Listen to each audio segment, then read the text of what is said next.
No, it was, you take it literally 1 week at a time, and it was exhilarating. You know, I walked onto the set and Stuart Craig had built this wonderful dark forest, which was spectacular and mad, and had this guy in a green suit and a big pole to play Grope, and I just loved it. And the one thing that shocked me was how long everything was taking to shoot, because I was used in television to shooting really quickly, and just turning everything around. Suavex lighting was very complex, and it would take like 2 hours to turn everything around. So I suddenly, the big shift for me was suddenly going, okay, I'm not going to shoot 4 minutes a day. I'm going to shoot a minute a day, or maybe even 30 seconds a day. So that was the hard thing, and that's a very different rhythm, you know, creatively. And I didn't ever imagine on that first day I would still be there 6 and a bit years later. That was like, it was about halfway through making Order of the Phoenix, I used to turn to my editor, Mark. I said, Mark, I know this sounds mad, but do you think we should just stay and do the rest? And he said, we better finish this one first.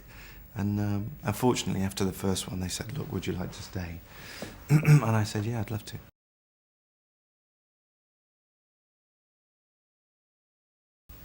It's a really strange thing, because you would think it would be heartbreaking, but when I was working with Stuart Craig and we were looking at the model and we were working about which bits to break and which bits to blow up, we were like 2 9-year-old kids, because it's actually quite fun, and it's not a real world. It's a world that, you know, and when you've worked in it for that long, just creatively, you want to change it all the time. So it was actually kind of cool blowing it up, in a way. And I think even some of the actors, rather than coming in and going, oh my God, this is horrible, some of the actors just were bemused to begin with, but then thought, this is quite cool, you know. So it wasn't heartbreaking, it was actually quite fun.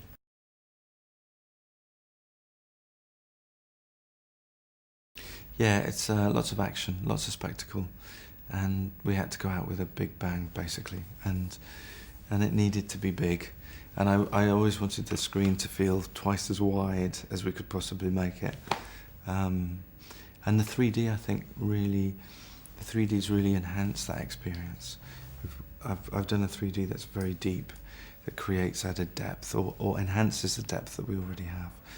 And I think it makes the experience of watching the movie stronger.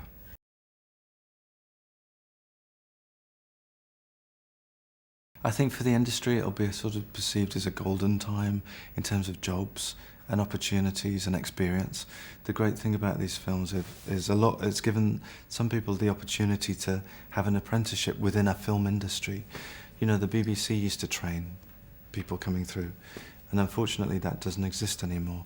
So Potter was like this mini film industry, and we had lots of people who started as runners who ended up as PAs, or ended up in the art department drawing, or ended up dressing sets, or you know, or ended up coordinating post-production.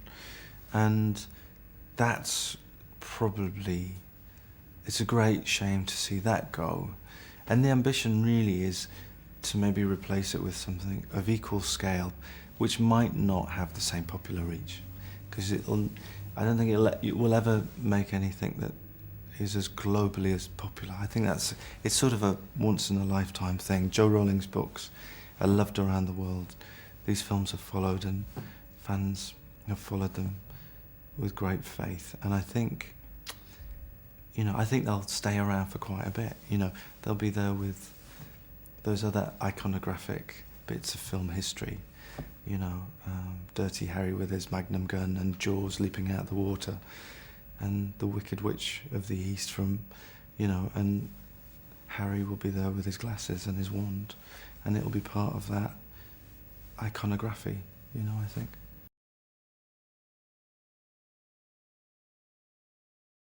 Totally. I'm actually choosing a really lean, mean script, which is something that costs a fraction of what Potter costs to make, and which I need to really move quick, and I need to get an edge back again, and it'll be good for me creatively to do that. Not a green screen in sight.